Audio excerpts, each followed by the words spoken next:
নেতৃত্ব দেওয়ার জন্য এখানে ছিল না, সেখানে থেকে তারা নিজেদেরকে মুক্তিযুদ্ধের নেতৃত্ব দাবি করেছে।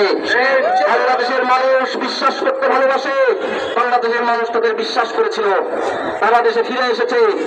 দেশে যারা মুক্তিযুদ্ধ করেছিল, ন্যাপ সহ বামপন্থী সহ বিভিন্ন পন্থী দলগুলো, মানবাসারিক দল সহ সকল দল মত এক হয়ে যেখানে নেতৃত্ব দিয়ে যুদ্ধ করেছে, সেই যুদ্ধ তারা নিজেরা বলল আমরা আমাদের মতো সংবিধান ঘোষণা দিব।